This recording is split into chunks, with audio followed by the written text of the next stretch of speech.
Hola, suscríbete a Historias Vitales para no perderte nuevas historias. Estúpida, gritó Jamie Oglethorpe, sacando una navaja de su bolsillo. Con un rápido movimiento, la abrió y se lanzó hacia el abdomen de Becky Da, fallando por apenas una fracción de pulgada. Mientras Becky intentaba razonar con Jamie, sus dos hermanos, Sammy y Bert, se movieron para bloquear a su novio, Ethan Barnes, por ambos lados. Estaba rodeado, enfrente estaba su Corvette rojo manzana de 1968, detrás la camioneta de Jamie, y a los lados, los dos hermanos de Jamie. Cuando Ethan intentó saltar por la parte trasera del coche para llegar hasta Jamie, los dos lo agarraron por los brazos y lo retuvieron con fuerza. A Ethan todo le parecía casi surrealista en comparación con la calma de unos minutos antes, cuando había llegado allí. Ethan amaba a su novia de la secundaria, Becky Daly, y se habría casado con ella después de graduarse si ambos no hubieran tenido el buen sentido de saber que ninguno estaba listo para ese tipo de compromiso. Sabían lo difícil que era criar una familia con los ingresos limitados de los pocos trabajos disponibles en su pequeña comunidad rural agrícola, por lo que decidieron esperar unos años y ahorrar antes de formar una familia juntos. En un pueblo pequeño como Magnolia, Georgia, las perspectivas laborales eran limitadas y sus opciones pocas, o trabajar en la planta procesadora de pollos local o unirse al ejército. Como a Ethan los pollos muertos solo le gustaban en su plato, cubiertos de salsa barbacoa, eligió el ejército. Casi le rompió el corazón a Becky cuando Ethan le dijo que se había enlistado en el ejército después de la secundaria, con la esperanza de ahorrar lo suficiente para su futuro juntos. Ella lloró en sus brazos mientras le decía, sé que vas a conocer a alguien y no querrás volver. Vas a ser como todos los demás y olvidarás este pueblo y a mí. Pero él la abrazó y le aseguró que volvería para llevársela con él. Cuando la dejó, Becky realmente pensó que no lo volvería a ver. Se sentía desesperanzada ese día. Ni siquiera podía unirse al ejército ella misma, una lesión infantil en el oído le había provocado una pérdida de audición que le impedía hacerlo. Así que se quedó atrapada en ese horrible pueblo, enfrentando los trabajos mal pagados que pudiera encontrar para sobrevivir. Por supuesto, lo primero que hizo el ejército fue enviarlo lejos, y como el destino lo quiso, durante la mayor parte de los 7 años desde su enlistamiento, salvo alguna que otra licencia, Ethan estuvo destinado demasiado lejos de Becky para verla. Después de la formación básica, tomó su entrenamiento individual avanzado, AIT, en Proving Grounds, Maryland, durante 18 meses, y luego fue destinado a Fort Ord, California, durante 6 meses. Esto fue seguido de 3 años en Fort Benning, Georgia, luego 3 años en Alemania y 1 año en Corea. Finalmente, después de pasar el último año en Corea, Ethan fue enviado de regreso a Estados Unidos, a Fort Benning, donde pasaría los últimos 6 meses de su carrera militar de 8 años. Ethan la amaba tanto y había pasado demasiado tiempo lejos de ella. Su servicio estaba a punto de terminar, así que lo primero que hizo cuando llegó a Estados Unidos fue tomar su licencia. Ethan condujo de vuelta a Magnolia para pedirle matrimonio a Becky. Durante el viaje, ensayó cómo le propondría, pero al final, cuando ella abrió la puerta, lo olvidó todo y simplemente le pidió que se casara con él. Becky aceptó sin dudarlo. Los dos decidieron salir a celebrar esa noche. Después de que Becky entró a buscar su bolso, la pareja comenzó a caminar hacia la calle donde estaba estacionado el auto de Ethan. Justo cuando estaban a punto de subirse, Jamie y sus dos hermanos, Sammy y Bert, los matones del pueblo, llegaron en una vieja camioneta negra destartalada. Eran tan problemáticos que algunos habitantes locales los habían apodado los Tornados Rojos, en parte por su cabello pelirrojo, pero sobre todo porque dondequiera que iban, la violencia y el desastre los seguían. Jamie saltó de la parte trasera de la camioneta, tambaleándose un poco antes de recuperar el equilibrio. Sostuvo la lata de cerveza boca abajo sobre él mientras se tragaba el contenido. Cuando la lata estuvo vacía, la arrojó directamente a Ethan como una muestra de desprecio total. Todo el tiempo, gritaba a Becky. El pelirrojo enfurecido comenzó a caminar alrededor del coche hasta que se plantó frente a ella. Por su comportamiento, era evidente que estaba borracho, lo que lo hacía aún más peligroso. Tanto Ethan como Becky lo sabían, y Ethan podía ver el miedo en su rostro. Hacía tiempo que corrían rumores sobre cómo Jamie trataba a las mujeres.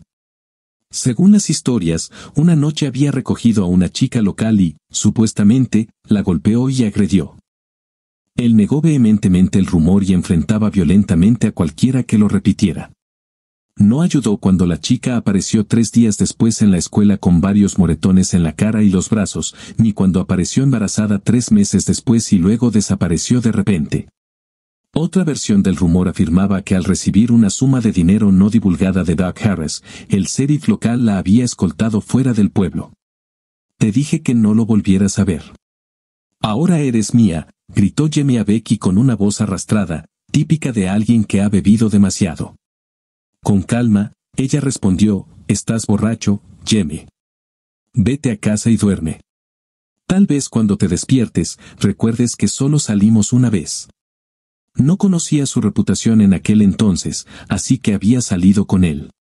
Ahora lo lamentaba, cada vez que Jamie bebía, la buscaba para acosarla, tratando de imponer su control sobre ella. Pero esta vez parecía especialmente agitado, probablemente provocado por el regreso de Isen al pueblo. Desafortunadamente, el nivel de alcohol en la sangre de Jamie era demasiado alto para que su cerebro funcionara racionalmente y estaba furioso. El hombre ebrio intentó torpemente agarrar su blusa, con la clara intención de desgarrarla. ¿Qué haces con él? ¿No te dije que eres mía? Mientras tanto, Isen protestaba en voz alta mientras luchaba por liberarse y poder ayudar a Becky. Jamie, ya te lo he dicho antes, esa actitud cavernícola no funciona conmigo. Puedo ver a quien quiera. Ahora vete a casa. No voy a discutir más contigo, le dijo Becky secamente mientras intentaba subirse al coche. Jimmy la agarró y, al fallar en atrapar su blusa, el hombre borracho le cogió el brazo, gritando de nuevo, si quieres actuar como una, ¿por qué no nos muestras lo que realmente eres? Becky le dio una bofetada en el lado izquierdo de la cara y se soltó de su agarre. La fuerza del golpe aseguraba que tendría una gran marca roja a la mañana siguiente. Fue entonces cuando Jamie le gritó, estúpida. Nadie me pega. Nadie. Sacó la navaja de su bolsillo y presionó el botón que expuso la hoja mortal. Estaba más allá de toda razón y, sin hacer caso a Becky, lanzó la navaja en su dirección. Por suerte, el borracho falló su intento por apenas una fracción de pulgada, en gran parte porque Becky logró retroceder justo a tiempo. Isen sabía que Jamie lo intentaría de nuevo. Había visto a algunos de sus compañeros del ejército embriagarse de esa manera y sabía que, en ese estado, no se podía razonar con ellos. Temía por la seguridad de Becky, pero con Sammy y Bert sujetándolo, no podía acercarse a ella. Isen también sabía que si no hacía algo pronto, Jamie la lastimaría gravemente. Al ver lo que parecía ser un revólver del 38 asomando del bolsillo derecho de la chaqueta de mezclilla azul de Sammy, Isen intentó en vano liberar su brazo izquierdo del agarre de Sammy. Maldiciendo a los dos hombres, comenzó a luchar violentamente, pero lo sujetaban con fuerza. Desesperado, pisó con fuerza el empeine del pie derecho de Sammy con el tacón de su bota izquierda, causando que el hombre se retorciera de dolor y aflojara momentáneamente su agarre. Era todo lo que Isen necesitaba. De repente, liberó su brazo izquierdo el tiempo suficiente para agarrar la pistola antes de que los dos hombres pudieran reaccionar. Isen disparó un solo tiro justo cuando Jamie se lanzaba de nuevo, intentando cortar a Becky con el cuchillo por segunda vez. Jamie hizo una mueca por un momento y luego dejó caer el cuchillo, que resbaló en dirección al coche de Isen y desapareció.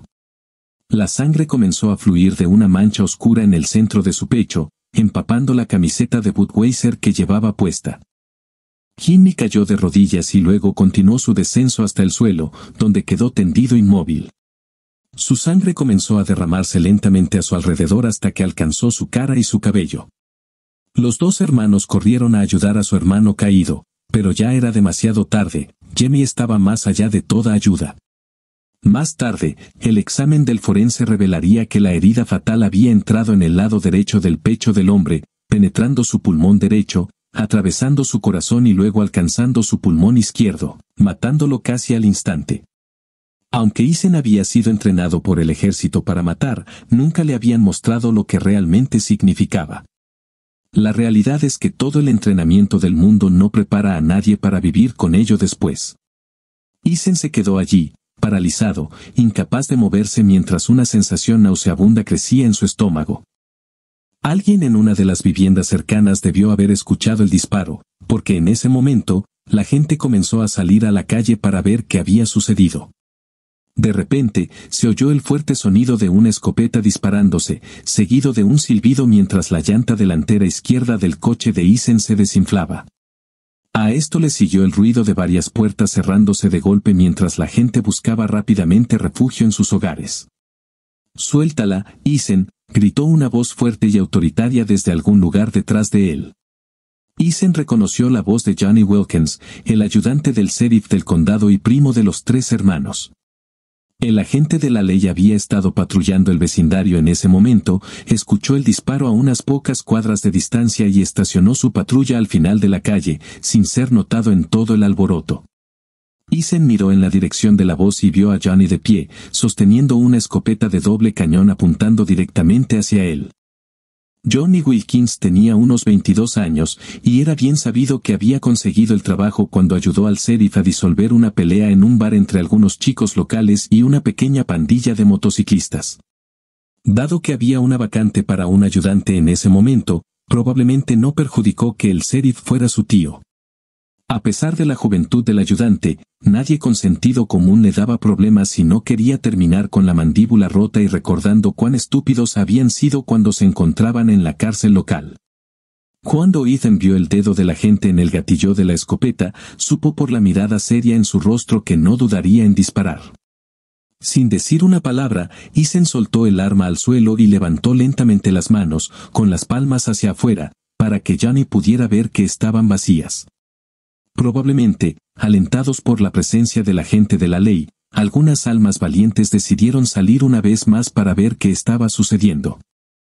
«Alguien ha llamado al 911», gritó Johnny en dirección a la multitud que comenzaba a formarse detrás de él. Una voz no identificada respondió, «Jem dijo que estarán aquí en 3 minutos». «¿Cómo está él?». «Sammy», preguntó el ayudante, mirando a su primo Sammy, que estaba arrodillado junto al cuerpo de su hermano. Sammy levantó la mirada y gritó, «Está muerto». «Johnny, ese hijo de **** lo mató». «Llama a Maddie», ordenó el ayudante. Todos en el condado sabían que Maddie era la esposa del sheriff. «Dile que despierte al tío Jack y lo traiga aquí de inmediato, y luego dile al Dr. Harris que se vaya a su oficina». En ese momento, Sammy se levantó y comenzó a caminar en dirección a la pistola, con una expresión asesina en los ojos y su rostro enrojecido por la rabia. De repente, Eason se puso muy nervioso. A pesar de que él y Johnny habían sido amigos casi toda su vida, el ayudante, el hombre muerto y los hermanos del hombre muerto eran todos primos, así que no sabía cómo se iba a resolver la situación. No tuvo que esperar mucho para descubrirlo. «Primo o no, si agarras esa pistola, te disparo donde estés», dijo la voz del ayudante, seguida del sonido de uno de los martillos de la escopeta siendo amartillado. Bert comenzó a levantarse y le dijo a Sammy, «Solo te queda un cañón, Johnny, y somos 2. No puedes atraparnos a los 2. Tienes razón en eso, y siendo que eres pariente, hasta podría fallarte. Pero apuesto a que Eason llegará a esa pistola en el suelo antes de que llegues a mí. Ya que sabemos que puede disparar con precisión, apuesto a que no vivirán para ver mañana». «¿De verdad quieren arriesgarse?», respondió el agente de la ley, con expresiones de sorpresa en sus rostros. Los 2 primos se miraron durante varios segundos antes de que Sammy dijera, «No dejarías que ese asesino tuviera un arma después de haber matado a Jamie, ¿verdad?». «Bueno, para decirte la verdad, confío mucho más en Eason que en ustedes 2, así que sí, creo que lo haría», respondió el agente sin emoción. Ambos sabían que su primo no los quería, y también sabían que decía la verdad. Los 2 primos decidieron retroceder en lugar de enfrentarse a 2 hombres armados. Sabían que el agente era el único que conocía toda la historia sobre lo que sucedió la noche en que Jamie agredió a esa joven, y también sabían que Jamie no había sido el único involucrado. No había amor perdido entre los 3 hombres en absoluto. Con un chirrido de llantas, el coche del sheriff se detuvo. Las 4 ruedas apenas se habían detenido por completo cuando la puerta del conductor se abrió de golpe y un hombre de unos 6 pies y 3 pulgadas salió del coche. En menos de un segundo, examinó la situación, sacó su pistola y la apuntó en la dirección hacia donde estaba apuntando la escopeta de su ayudante. El sheriff era un hombre grande que pesaba alrededor de 345 libras, con hombros anchos y un pecho masivo. Tenía un ligero vientre cervecero, pero se podía ver claramente que era músculo por todas partes. Su rostro estaba marcado por cicatrices de viruela y tenía cejas grandes y pobladas que contribuían a su aspecto rudo. Llevaba un bigote al estilo de la vieja escuela que recordaba a las películas del oeste. Por la apariencia de su ropa, estaba claro que se había vestido a la carrera, llevaba jeans azules, una camiseta blanca con su insignia prendida en ella, sin calcetines y, curiosamente, zapatillas marrones. En su cabeza llevaba un sombrero vaquero estilo rancher de color marrón claro, y, por supuesto, su cinturón con pistola. Aunque su apariencia era divertida, nadie se reía. Con una voz extremadamente profunda, el hombre gritó: «Todos los que no vieron lo que pasó, váyanse a casa y quédense allí». Luego se volvió hacia su ayudante y preguntó: «¿Ya llamaste al doctor?» «Johnny está en camino», respondió Johnny, mientras el hombre grande caminaba lentamente y la gente comenzaba a regresar a sus casas. «¿Qué pasó aquí?», preguntó. «No lo sé, sheriff. Aún no he tenido la oportunidad de preguntar. He estado ocupado tratando de evitar que estos dos se disparen entre sí», dijo el hombre más joven, señalando a los 2 hermanos sobrevivientes con la boca de su escopeta. Justo entonces, Sammy habló: «Él lo mató, tío Jack. Lo disparó como a un perro, no tenía causa». «Eres un maldito mentiroso, Sammy Oglethorpe. Sabes muy bien que Jamie intentaba matarme cuando Ethan le disparó», gritó Becky. El sheriff miró a Bert y preguntó: «¿Es eso cierto?». Bert miró a su hermano, dudó, y luego respondió: «No, tío Jack. Ella está mintiendo. Jamie no tenía un cuchillo, solo le estaba diciendo lo bonita que se veía cuando ella lo abofeteó. Luego Ethan sacó un arma y mató a Jamie. Jamie ni siquiera le puso una mano encima. Ambos están mintiendo, sheriff». Jimmy estaba borracho y trató de rasgarme la blusa. Fue entonces cuando le di una bofetada en la cara. Luego sacó un cuchillo y trató de apuñalarme, pero falló. Ethan disparó a Jamie cuando él trató de hacerlo de nuevo, respondió Becky. El sheriff se volvió hacia su ayudante y dijo: «Tendremos que aclarar esto en la estación. Póntelo en las esposas y mételo en el asiento trasero de mi coche». Señaló a Ethan y luego indicó que Becky se sentara en el asiento delantero. Se volvió hacia los 2 hermanos y les dijo: «Ustedes pueden esperar aquí mientras voy a ver si alguien más vio algo». Cuando la multitud se disipó, Ethan le dijo a su amigo: «Escucha, Johnny, no estoy mintiendo. Jimmy la atacó con un cuchillo. Lo dejó caer cuando le disparé, y fue a parar debajo del coche. Solo míralo». Pero cuando el sheriff se dio la vuelta, todos los demás ya se habían ido a casa. «Espera, tío Jack. Solo me tomará un segundo mirar debajo del coche», dijo el ayudante a su jefe. Caminó hacia allí, le entregó su escopeta al sheriff y regresó a su patrulla para recuperar una linterna. Luego el joven agente caminó de regreso al lado del coche de Ethan y se arrodilló. Miró debajo del coche durante varios segundos, moviendo la linterna de un lado a otro, buscando el cuchillo. Se levantó y dijo con seriedad: «No hay ningún cuchillo aquí, Ethan». Mientras Ethan permanecía allí en estado de shock, el ayudante se acercó y dijo: «Ethan Barnes, estás bajo arresto por el asesinato de Jamie Oglethorpe». 2 minutos después, Ethan se encontró esposado y sentado en el asiento trasero del coche patrulla del sheriff. Becky estaba en el asiento delantero. Había un olor distintivo a vómito y vino barato mezclado con un fuerte desinfectante en el aire dentro del coche. Sin nada más que hacer, la pareja miraba por las ventanas y esperaba a que regresara el sheriff. Justo en ese momento, apareció una ambulancia, seguida de un viejo sedán Ford gris de los años 50. El sedán era conducido por el médico y forense del pueblo, el Dr. Harris. El doctor era un anciano pequeño y delgado con gafas redondas, debía tener al menos 72 años.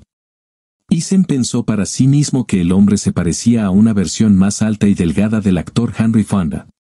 La mayoría de los hombres se habrían jubilado a su edad, pero él seguía trabajando. Después de todo, ¿cómo más podría mantener el control sobre el pueblo y sus inversiones?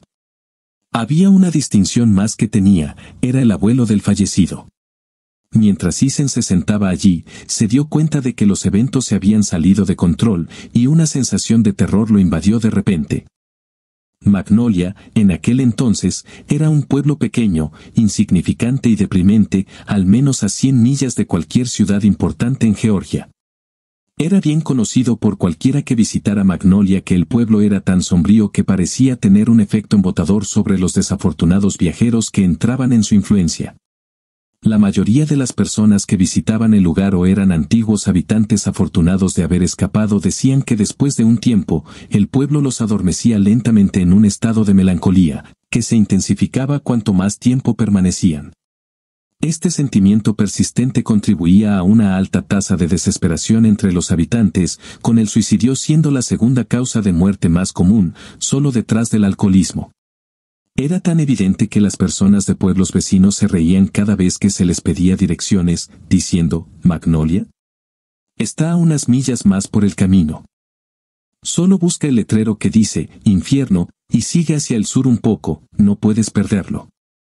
Ese era parte del problema con Magnolia, era tan insignificante que ni siquiera podías encontrarla en un mapa, y si lo hacías, probablemente era un descuido del cartógrafo, porque si hubiera visitado, no habría querido recordarla, y mucho menos decirle a alguien dónde estaba. El centro de Magnolia consistía en una plaza del pueblo y 4 calles principales, cada una corriendo paralela a la plaza. Si había un negocio en el pueblo, se podía encontrar en alguna de esas calles, que estaban bordeadas por los enormes magnolios que le dieron al pueblo su nombre hace más de 200 años por su fundador, Jeremiah Harris, el bisabuelo del viejo Dr. Harris. En el centro de la plaza estaba el ayuntamiento, un edificio que debe haber sido construido poco después de la Guerra Civil, o como algunos de los habitantes más viejos lo llamaban, la Gran Guerra de la Agresión Norteña. Al lado estaba la corte del condado. Cada edificio importante en el pueblo, desde el ayuntamiento hasta la oficina de correos, parecía sacado de una película de bajo presupuesto, viejo y mal mantenido. Había una tienda de comestibles, una farmacia, una consulta médica, una tienda de repuestos de automóviles, la empresa de finanzas local y una tienda de piensos, todas propiedad de Joshua Doc Harris o uno o más de sus familiares. Sin duda, el Dr. Harris era el hombre más rico del pueblo, poseyendo no solo la tienda de comestibles del pueblo, sino también la farmacia y la única tienda de suministros agrícolas y ferretería. Incluso tenía la mitad de la propiedad del único restaurante del pueblo, con su hermano poseyendo la otra mitad. A pesar de las extensas posesiones de su familia, hubo momentos en que pareció que podría perder el control sobre ellas. Aproximadamente un año antes, algunos lugareños se habían quejado abiertamente ante el Consejo Municipal sobre su incapacidad para atraer nuevos negocios a la comunidad moribunda. Todos se sorprendieron cuando el Dr. Harris apareció un día y exigió que el consejo se reformara y se volviera más activo en su intento por atraer nuevos negocios a su pequeña comunidad económicamente deprimida pero bastante hermosa, como él lo expresó elocuentemente. 2 semanas después, su monopolio económico en el condado parecía estar roto cuando inversores de fuera de la ciudad construyeron una nueva tienda de conveniencia y una nueva farmacia. Las voces de disidencia se apagaron y finalmente desaparecieron. Si alguien se hubiera molestado en investigar, habría descubierto fácilmente que la misma corporación era dueña de ambas franquicias, y el jefe de esa corporación no era otro que el Dr. Harris. Antes de esto, solo había una gasolinera y una tienda de comestibles en el condado. Doc nunca había podido adquirir la única gasolinera del pueblo en el pasado, pero no solo se rindió con su monopolio, el astuto anciano lo había fortalecido al construir la tienda de conveniencia. Al final, la capacidad de Doc para reducir el precio por galón de combustible llevaría al eventual cierre del pequeño negocio familiar. Lo que solo un selecto grupo de personas sabía era que Doc había estado utilizando su influencia con su hermano, el alcalde, y el consejo municipal para asegurarse de que ningún potencial inversor externo se fuera con una impresión favorable respecto al potencial de ganancias del condado. De hecho, Hasta que los residentes comenzaron a quejarse, Doc había encontrado muy fácil mantener su control monopolístico sobre el condado, probablemente debido al hecho de que la mayoría de los miembros del consejo eran o sus sobrinas o sobrinos o estaban relacionados con él por matrimonio. El pueblo y la mayor parte del condado eran totalmente dependientes de Doc y su familia para casi todo, desde la comida que comían hasta las hipotecas de sus hogares. La comunidad rural alrededor de Magnolia no se encontraba mucho mejor. Los pequeños agricultores con alrededor de 50 acres de tierra simplemente no podían permitirse la maquinaria y los suministros grandes, como descompactadoras de maní, descascaradoras manuales, carros de algodón, limpiadores de casas avícolas, salarios de empleados, fertilizantes y pesticidas. No tenían suficiente terreno para que fuera rentable. Muchos pequeños propietarios arrendaban la tierra cultivable que tenían a propietarios más grandes y buscaban empleos en las plantas locales de procesamiento de aves o aceptaban cualquier trabajo que pudieran encontrar. Si bien el estado de Georgia ocupaba el primer lugar en la producción de pollos de freír, maní y nueces pecanas, y el segundo en la producción de algodón y centeno, la agricultura seguía siendo un negocio costoso. No era rentable plantar un cultivo que generara $1,100 por acre en el mercado cuando la mitad de eso iba a los costos de llevarlo allí, suponiendo que no se perdiera la mayor parte debido a sequías, lluvias inusuales, heladas impredecibles o cosas peores. Los días del pequeño agricultor habían desaparecido, habiendo sido reemplazados hace mucho por hombres de negocios profesionales.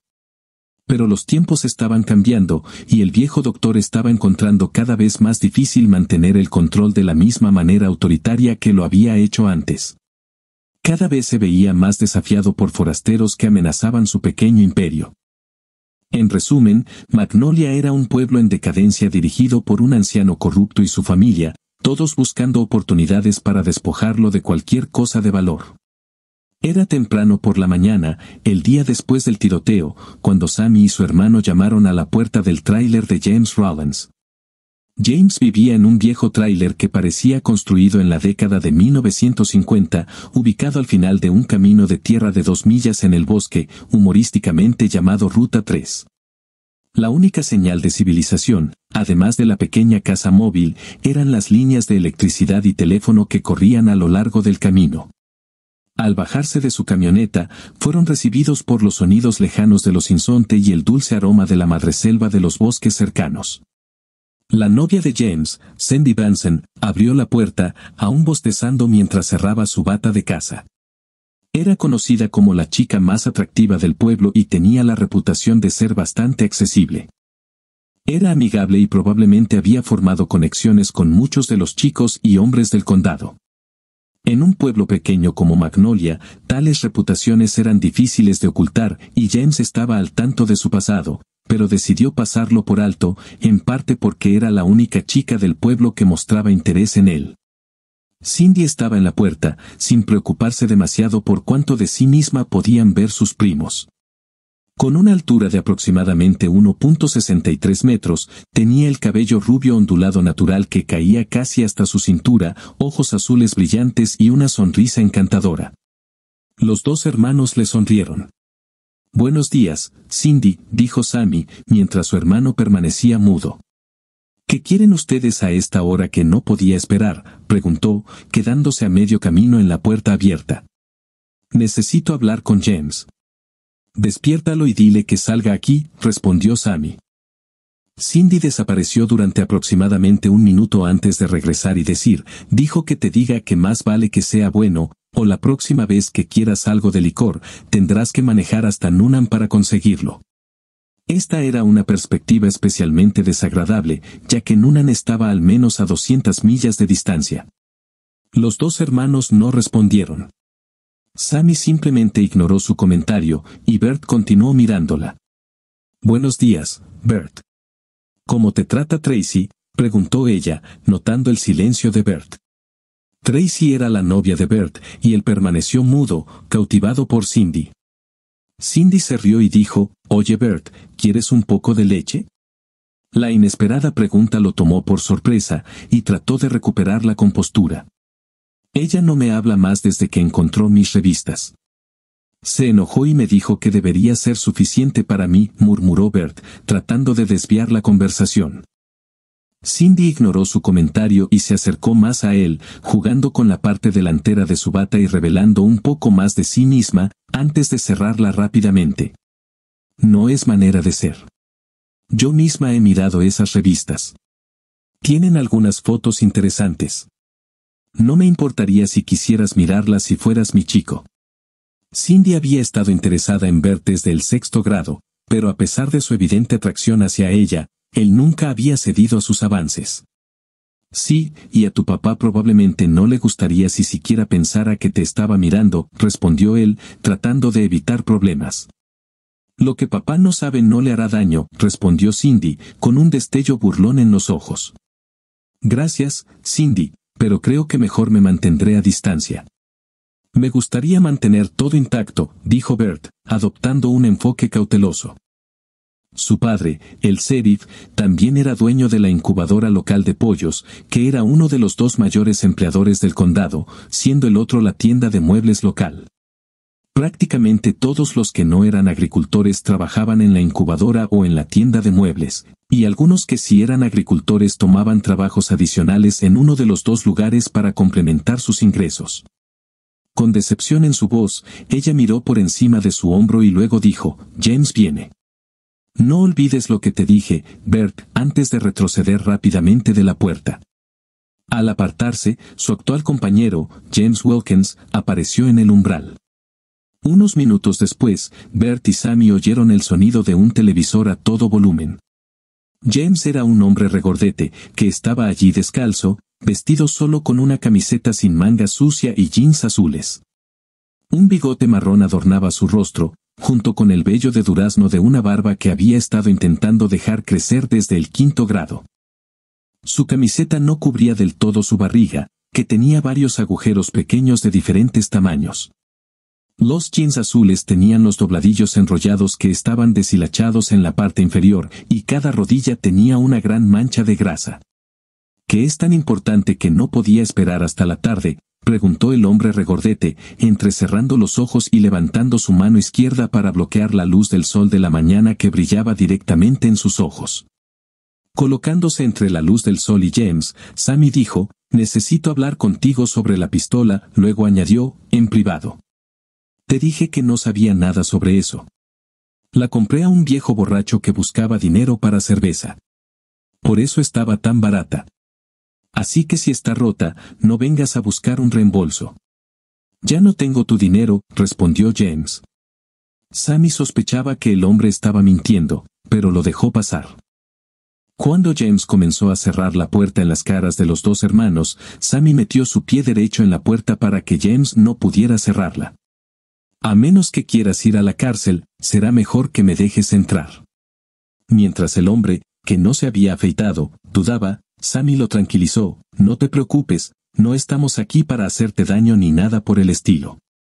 Además, si lo hiciéramos, no seríamos tan estúpidos de hacerlo con Cindy alrededor. Ahora déjanos entrar para que podamos hablar. James abrió la puerta completamente, permitiendo que los 2 hermanos entraran. Durante los siguientes 5 minutos, Sammy relató los eventos de la noche anterior. James lo miró y preguntó, ¿qué quieres de mí? Lamento que Jamie esté muerto, pero no es mi culpa. Bueno, comenzó Sammy, si quieres mantenerte fuera de la cárcel, será mejor que le digas a todos que la pistola fue robada. Con una expresión de confusión, James dijo indignado, no hice nada malo. ¿Por qué debería hacer eso? Porque si no lo haces, Bert y yo vamos a decirle a todos que nos dijiste que la intercambiaste con Isen por algo de cerveza y que ibas a vender la cerveza en el estacionamiento de la secundaria después del partido de fútbol el viernes por la noche, declaró Sammy de manera contundente. James Wilkins miró de un hermano a otro. Fue robada la noche del asesinato, ¿entiendes? No me la vendiste, la dejaste en el guantero de tu camioneta esa tarde, como sueles hacer, y notaste que faltaba al día siguiente. ¿Pero qué digo cuando me pregunten por qué la mantuve allí?, preguntó James. Solo diles que siempre la mantuviste en el guantero en caso de que te encontraras con un animal herido. Todo el mundo sabe que los ciervos son atropellados todo el tiempo por aquí al cruzar las carreteras, respondió Sammy. James lo miró con curiosidad. Pero me preguntarán por qué no lo reporté. Si alguien dice algo, no tuviste la oportunidad de reportarlo porque no te diste cuenta de que faltaba hasta el día siguiente, cuando fuiste a buscarla para disparar algo de munición vieja que tenías tirada, respondió Sammy. James se dio cuenta de que estaba atrapado. Si los dos hermanos hacían público su operación de contrabando, enfrentaría cargos tanto federales como estatales. Sabía que no tenía otra opción que aceptar. Mientras los hermanos caminaban de regreso a su camioneta, Bert se volvió hacia Sammy y preguntó con curiosidad, «Sé que Cindy no tiene altos estándares, pero ¿qué crees que ve en él además de la cerveza gratis?» «Sí», respondió Bert. «¿Recuerdas cuando estábamos en la ducha después de la clase de educación física?», preguntó Sammy después de cerrar su puerta. Bert pensó por un momento y luego se dio cuenta. James Wilkins podría tener 70 libras de sobrepeso y parecer despreciable, pero tenía una reputación innegable. Mientras la camioneta se alejaba por el camino de tierra, la canción de Hank Williams Jr. sonaba a todo volumen por la radio. Bert pensó para sí mismo, qué pena que su papá sea el sheriff. Sobrino o no, no me importaría pasar tiempo con ella. 2 meses después, el caso de Eason estaba a punto de ir a juicio. Había pasado todo el tiempo en la cárcel del condado, sin confianza en el defensor público asignado a él, y casi golpeó al hombre cuando el sheriff sugirió que Eason aceptara el acuerdo de culpabilidad ofrecido por el Estado. Era un trato terrible, el hombre quería que se declarara culpable de homicidio en segundo grado y recibiera una sentencia de 20 años a cadena perpetua. Eason le dijo a su abogado que era inocente y que le dijera al fiscal del distrito que se metiera el acuerdo donde no brilla el sol. Al mismo tiempo, Eason estaba sentado solo en su celda preguntándose qué le pasaría, mientras que su amigo Johnny estaba saliendo de su patrulla. El joven oficial había sido enviado por el sheriff a buscar el almuerzo en el único restaurante del pueblo. El restaurante era un pequeño lugar de mala muerte que se especializaba en pescado tan fresco que realmente lo elegías vivo de uno de los grandes tanques del restaurante antes de que lo cocinaran como querías. Con el fiscal del distrito y el sheriff dentro esperando por él, Johnny apresuradamente dejó las llaves del auto encima de los contenedores de comida y salió del coche. Al salir, recogió los contenedores, haciendo que las llaves se deslizaran hacia el suelo. Rebotaron contra la punta de su pie izquierdo y se deslizaron debajo de la patrulla. Se agachó para recoger las llaves, pero encontró que estaban demasiado lejos debajo del coche para alcanzarlas y tuvo que acostarse de espaldas solo para poder agarrarlas. Una vez en el suelo, notó algo tirado a unos 30 pies de distancia debajo del coche de Eason, que había sido remolcado y estacionado en el lote de incautaciones al otro lado de la cerca de eslabones de cadena, cerca de donde estaba estacionada la patrulla. Incluso desde esa distancia, Johnny podía ver que el objeto brillante que relucía debajo del vehículo era un cuchillo. Después de dejar la comida, recogió sus llaves y sacó una bolsa de evidencia de su patrulla. Johnny desbloqueó la puerta que daba al lote de incautaciones, recuperó cuidadosamente el cuchillo y lo colocó dentro de la bolsa, luego marcó la bolsa como evidencia y volvió a su coche para recoger la comida. «Bueno, ¿cómo llegó ahí?», preguntó Sam Randall, el fiscal del pueblo. Todos estaban en la oficina del sheriff hablando sobre el cuchillo mientras sus almuerzos se enfriaban en el escritorio. Johnny lo miró y dijo, «No lo sé. Supongo que debió rebotar en el suelo y quedar atrapado en el chasis del coche de Eason de alguna manera. Probablemente se soltó cuando el remolcador estaba bajando el coche al suelo.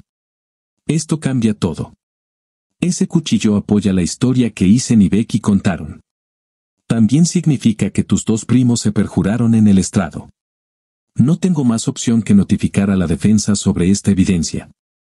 «Podría desestimar los cargos ahora mismo», gritó el fiscal, ahora con la cara roja de rabia.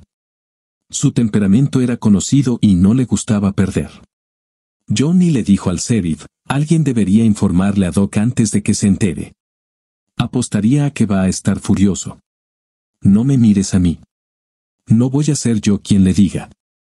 Ya está enojado conmigo porque no dejé que Sammy y Bert entraran a la celda de Eason y le dieran una golpiza», exclamó el sheriff. Randall habló justo en ese momento y dijo, está bien, entonces, ponlo en altavoz y lo haremos todos. Unos minutos más tarde, después de que los tres explicaron lo que había ocurrido, el viejo doctor gritó por teléfono, no me importa un carajo. Quiero que esté muerto. Mató a uno de los nuestros. No me importa cómo sucedió, ¿entiendes? Haz que pase. Pierde el cuchillo si es necesario, pero haz que pase. Pero no podemos, dijo el abogado a través del altavoz. Es inocente. Además, si alguna vez se descubre que retuve pruebas de la defensa, me despojarían de mi título. El anciano vociferó de regreso, escucha, Randall. ¿No quieres ser gobernador algún día? ¿Cómo crees que vas a llegar allí sin mi ayuda? Si no haces esto, te arruinaré. Cuando termine contigo, no podrás ser elegido ni para atrapar perros. Me estoy haciendo entender. Justo en ese momento, Johnny intervino. Bueno, cuenta conmigo fuera. Es mi amigo y no voy a dejar que muera por algo que no hizo. Hubo un largo silencio y los dos hombres en la habitación miraron al oficial con asombro. Nadie desafiaba al Doc. ¿No acabas de ser padre? ¿Cómo vas a alimentarlos cuando Jack te despida? ¿Y dónde van a vivir cuando yo lo haga aparecer al día siguiente y te desaloje de esa casa nueva? Te has olvidado, chico, de quien paga por ella, vino la voz del anciano desde el teléfono. Adelante, cerdo viejo, pero aún así no dejaré que muera, respondió el joven oficial, con rabia en su voz. Esta vez hubo un silencio mucho más largo. Finalmente, la voz del doctor se escuchó nuevamente por el teléfono, supongamos que hago que Randall retire la pena de muerte y te garantizo el trabajo de Jack cuando se jubile. Eso aliviaría tu conciencia culpable, chico, y te daría algo de tranquilidad. Antes de que respondas, piensa en esto, ya sea que aceptes esto o no, te prometo que ese cuchillo nunca verá la luz del día. Puedes mantener tu trabajo o puedes quedarte desempleado y sin hogar. ¿Realmente vale la pena?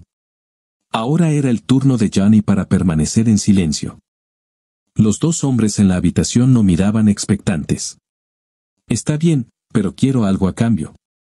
Quiero un título claro para mi casa. No quiero que me amenaces con esto en el futuro. El anciano aceptó. Desde ese día en adelante, a menos que fuera parte de su trabajo, Johnny nunca volvió a hablar con su tío, su abuelo ni con Randall. El respeto que le quedaba a ellos lo perdió por completo junto con la mayor parte del respeto que tenía por sí mismo. También fue el comienzo de una vida de noche sin dormir con el cuchillo desaparecido y los dos hermanos testificando que Eisen había disparado a Jamie a sangre fría. El pobre Eisen no tenía ninguna posibilidad cuando fue a juicio. El jurado regresó con un veredicto de culpabilidad en menos de 20 minutos. Para empeorar las cosas, sin nadie más que Becky para testificar a su favor, el juez estaba preparado para condenarlo de inmediato. Le lanzó el libro a Eisen y le dio 20 años a cadena perpetua tras su condena. El ejército lo despidió, poniendo fin a su carrera militar. Su formulario de baja de 214 indicaba que era no apto para el servicio militar. En cuanto a Eisen, a sus 25 años, su vida estaba arruinada. Pero Becky no se dio por vencida con él. Al principio, permaneció en la diminuta ciudad de Magnolia, pero pronto se hizo evidente que nunca podría ganarse decentemente la vida allí. Incluso si lo hiciera, no le proporcionaría los recursos financieros necesarios para sobrevivir y librar una lucha exitosa por la libertad de Eisen. Después del juicio, Becky comenzó a declarar públicamente lo extraño que era que la única prueba que podría haber respaldado la historia de Eisen hubiera desaparecido misteriosamente. Debe haberlo dicho frente a la persona equivocada porque ese viernes fue llamada a la oficina de su jefe en medio de su turno. Él le dijo que la estaban despidiendo de su trabajo en la incubadora. El doc le había dicho al hombre que estaba desarrollando síndrome del túnel carpiano y que sus días estaban contados. Cuando le señaló a su supervisor que ni siquiera había visto a un médico, su respuesta fue, lo siento, Becky, pero si el doc dice que no trabajas, no trabajas. Al salir, descubrió que las 4 llantas de su auto habían sido cortadas. Se hizo evidente que alguien estaba intentando echarla fuera. 2 años antes, cuando murió su madre, Becky heredó lo que podría describirse como la granja familiar. Ya no era una granja real, solo alrededor de 50 acres de terreno, de los cuales solo aproximadamente un tercio estaba desmalezado y apto para la agricultura. El resto era boscoso, pero era demasiado pequeño para producir suficientes cultivos para que alguien pudiera vivir de ello. Se dio cuenta de que era hora de dejar Magnolia. Becky pensó en a dónde iría y parecía haber una única elección lógica: Columbus, Georgia. Allí podría encontrar un mejor empleo para financiar su lucha por la libertad de Eisen. Era la ciudad más grande del estado por área, si no por población, y estaba ubicada cerca de una de las bases militares más grandes del país, Fort Benning. Ciertamente no se le escapó que mudarse a Columbus también la acercaría más a Eisen, ya que la prisión estatal estaba convenientemente situada justo al borde de la ciudad.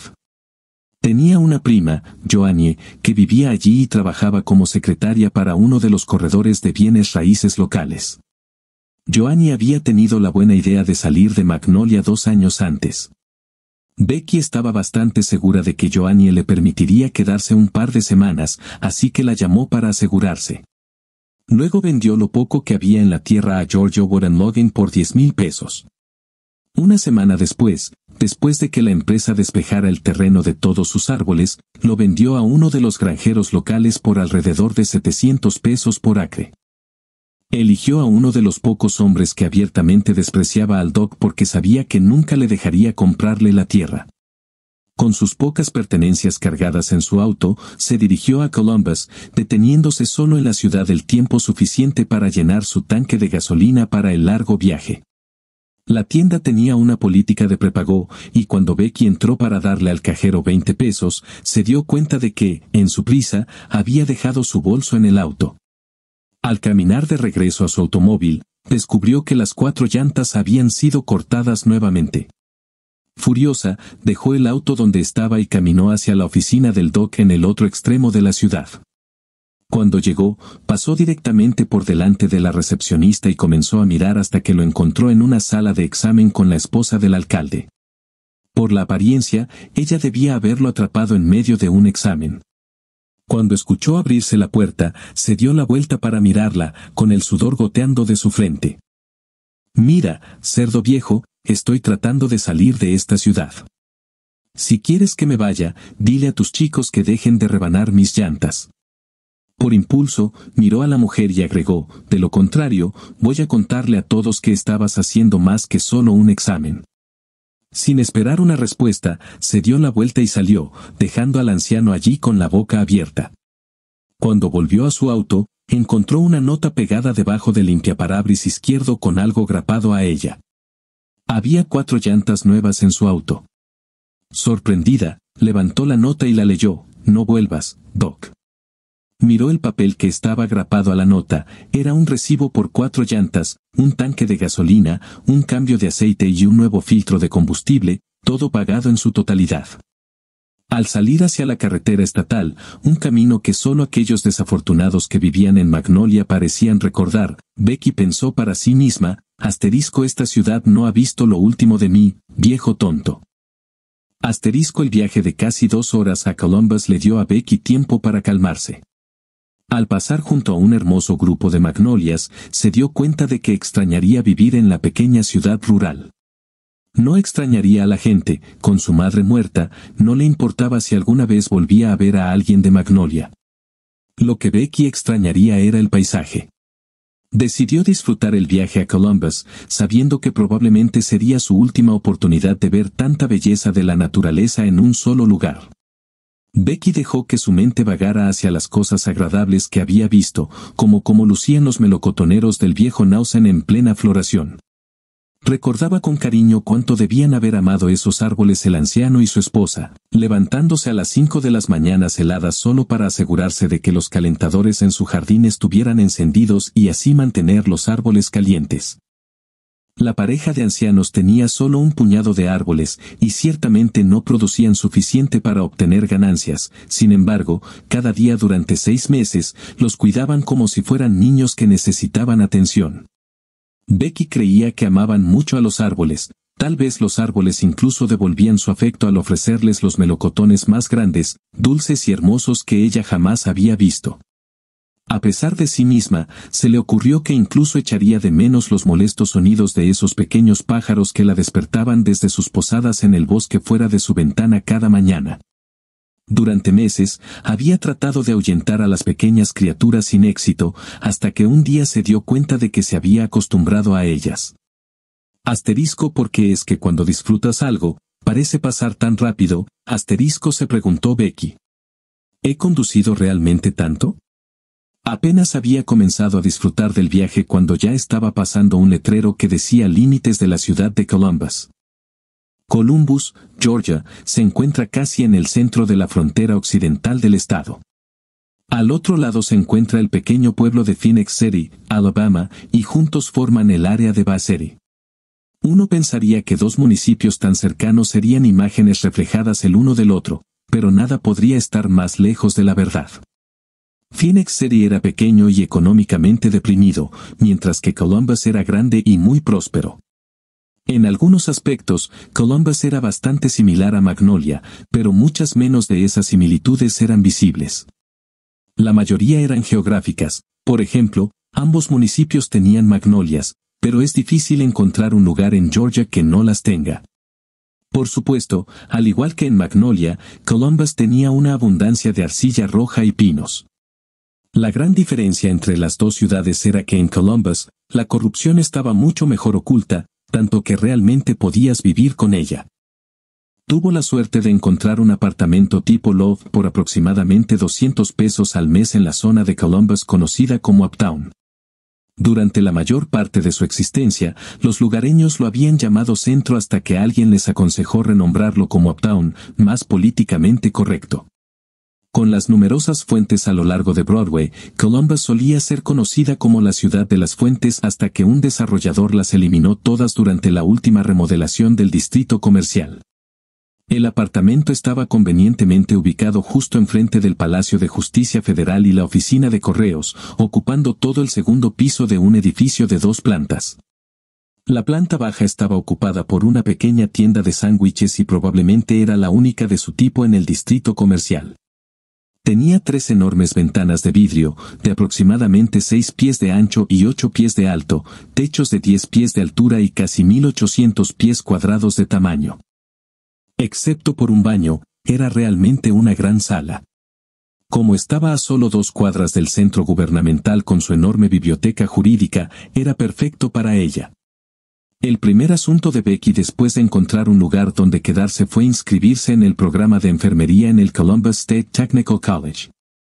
No tenía el tiempo ni los recursos financieros para la universidad y la facultad de Derecho, así que se inscribió en enfermería en su lugar. Becky siempre había estado interesada en la enfermería, y el beneficio adicional de la escasez de enfermeras significaba que pagaría bien. Sabía que si quería tener suficiente tiempo libre para dedicar a la apelación de Eisen, no podía aceptar un trabajo en uno de los hospitales locales. Así que, cuando se graduó y se convirtió en LPN, aceptó un trabajo con un médico de atención familiar local. En su tiempo libre, comenzó a estudiar Derecho y se volvió bastante astuta. Se hizo evidente para ella que, entre el trabajo escolar y la investigación legal que necesitaba realizar, Becky tendría que hacer bastante escritura y recopilación de información. Así que comenzó a buscar en casas de empeño una computadora usada. Tuvo la suerte de encontrar una por aproximadamente $500, y después de pasar 2 días tratando de averiguar cómo funcionaba, finalmente se le ocurrió llamar a su primo para pedir ayuda. Desarrollar habilidades informáticas no fue lo más fácil para ella, pero al menos no tuvo que aprender a escribir, había adquirido esa habilidad en la escuela secundaria. En un plazo de 2 meses, había aprendido lo suficiente de WordPerfect como para escribir su tarea y ya estaba trabajando en bases de datos para poder comenzar a almacenar las enormes cantidades de información legal que sabía que acumularía durante los próximos años. Becky gastó una gran cantidad de dinero consultando abogados y contratando detectives privados para Eisen. Casi todos ellos aceptaban su dinero, trabajaban unos días en el caso y luego volvían para decir que no se podía hacer nada. Ocasionalmente, uno de ellos la hacía seguir, tratando de sacar tanto dinero como fuera posible hasta que ella se diera cuenta de lo que estaban haciendo, momento en el cual declararían que su caso era desesperado y todas las pistas se habían enfriado.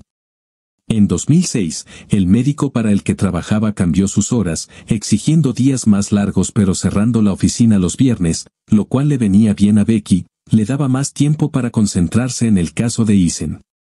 Para el invierno de 2008, estaba casi en quiebra por tercera vez y las pistas estaban tan frías como el hielo. La mitad de las personas involucradas en el caso estaban fallecidas, y los únicos que quedaban vivos eran el subjefe que se había convertido en sheriff unos años antes y los dos hermanos, Bert y Sammy. En varios intentos que hizo para hablar con el subjefe, él nunca discutió el caso con nadie. Los hermanos Oglethorpe estaban ahora en prisión, y aunque decidieran hablar, que no lo harían, ningún juez probablemente consideraría creíble su testimonio. Para empeorar las cosas, sin alguna evidencia que respaldara la historia de Eason, ninguna corte de apelaciones estaba dispuesta a escucharlos. Incluso para Becky, comenzaba a parecer que nunca estarían juntos, y sabía que algo tenía que cambiar pronto. No sabía cuánto tiempo más podría soportar la terrible soledad de esperar por él. Hace unos años, tuvo que someterse a una histerectomía completa y se preguntaba si él todavía la querría ahora que no podría tener hijos. Todo lo que le quedaba era esperanza y su amor por él. Dicen que la prisión es dura para un hombre, y aún más para uno inocente. Un hombre culpable puede eventualmente resignarse a la idea de que de alguna manera merece su destino, pero un hombre verdaderamente inocente nunca puede aceptarlo. Se necesita un hombre fuerte para mantener su cordura y resistir la tentación de quitarse la vida en tales circunstancias. Eason sabía que necesitaría toda su fuerza para evitar que la prisión lo convirtiera en el tipo de hombre que no quería ser. Encerrado o no, se negaba a convertirse en lo que le acusaban, incluso si nunca volvía a ver su libertad. Se convenció de que Becky estaría mejor sin él y no quería que ella se aferrara a falsas esperanzas. Así que lo último que Eason hizo antes de partir hacia la prisión estatal en Columbus fue llamar a Becky y decirle que no viniera a visitarlo. «Olvídate de mí», le dijo, luchando por contener las lágrimas. «No hay nada que puedas hacer por mí. No vengas a verme, no llames y no pierdas tu tiempo esperándome». Luego colgó abruptamente antes de que ella pudiera protestar. En prisión, nadie le creyó cuando proclamó su inocencia. Los otros prisioneros se reían de él, diciendo, «Todos son inocentes aquí». Algunos incluso intentaron golpearlo, esperando que confesara lo contrario. Durante los siguientes 10 años, cada vez que un caso particularmente difícil llegaba a la prisión, el nuevo prisionero se jactaba de que sería él quien lograría que Eason admitiera que era culpable. Eason comenzó a hacer ejercicio y levantar pesas, convirtiéndolo en una rutina casi religiosa. Lo hacía en parte para tener algo que hacer, pero sobre todo para mantener su cuerpo en forma y sobrevivir a las palizas. A medida que su cuerpo se volvió más musculoso, los otros prisioneros pensaron que se estaba preparando para contraatacar. Cuando no lo hizo, se confundieron. Al principio, pensaron que era un cobarde, luego, que simplemente era terco, y eventualmente especularon que estaba loco. Algunos se preguntaban si era porque en realidad era culpable y las golpizas eran una forma de penitencia. A través de todas las palizas y los viajes a la enfermería, Eason nunca se defendió. Nadie, ni siquiera los guardias, entendía por qué. ¿Cómo podrían? La verdad era que Eason había cambiado el día que mató a Jamie Oglethorpe. No le temía a los hombres que lo golpeaban, todo lo contrario. Temía que pudiera matar a uno de ellos. Eason había tomado una vida humana, y se odiaba a sí mismo por ello en lo más profundo de su alma. Se sentía culpable, desgarrado entre la culpa de lo que había hecho y la realidad de saber que no tenía elección. Todo cambió el día en que Bert y Sammy Oglethorpe aparecieron un frío día de diciembre en la prisión. Ambos hombres habían sido condenados por operar un laboratorio de metanfetaminas y sentenciados a 10 años de prisión. Pensando que podría ganarles prestigio, lo primero que hicieron fue presumir de cómo habían ayudado a incriminar a Eason por matar a Jamie. No tuvo los resultados que esperaban. Cuando se corrió la voz de que Eason era en realidad inocente, Bert y Sammy fueron visitados por algunos de los prisioneros de cadena perpetua y terminaron pasando 2 semanas en la enfermería. Ambos hermanos aprendieron que los prisioneros tienen su propio sentido de justicia. Después de eso, ocurrieron dos cosas: nadie volvió a golpear a Eisen, y los hermanos Oglethorpe fueron trasladados a la sección de máxima seguridad de la prisión por su propio bien. Parecía que los dos hermanos comenzaron a aparecer todos los días en la enfermería con diversos moretones y cortes menores, por razones inexplicables. Al director le tomó 6 meses decidir trasladarlos, tal vez también tenía su propia idea de justicia. Después de todo lo que había sucedido, Eisen se sorprendió cuando todos los abogados de la prisión comenzaron a acercarse a él, uno por uno, ofreciéndose a ayudarlo con su apelación, hasta los que lo habían golpeado. Por primera vez, comenzó a tener esperanza de que podría ver su libertad nuevamente. Pero incluso con su ayuda, su caso parecía desesperado. Eisen y sus nuevos amigos pasaron los siguientes 5 años tratando de encontrar un ángulo para una apelación, pero no había ninguno. Necesitaba demostrar que el juez había cometido un error, que un testigo había cometido perjurio, o que se le había negado acceso a un testigo clave o una pieza de evidencia. Los hermanos nunca testificarían sobre su parte en enviarlo a prisión, incluso si lo hicieran, nadie les creería. Todos pensarían que habían sido intimidados para mentir, y sin el cuchillo, nunca podría probar la defensa propia. El cuchillo seguía desaparecido, y aunque apareciera, no sería admisible como evidencia a menos que pudiera probar que la fiscalía o la policía lo conocían y lo habían ocultado a la defensa. Justo cuando estaba a punto de perder toda esperanza, la ayuda llegó de un lugar inesperado. La Corte Suprema de Georgia finalmente aceptó escuchar su apelación, programada para el 2 de junio de 2008. La historia continúa en el siguiente video. Enlace a la segunda parte en la descripción de este video. Gracias por vernos y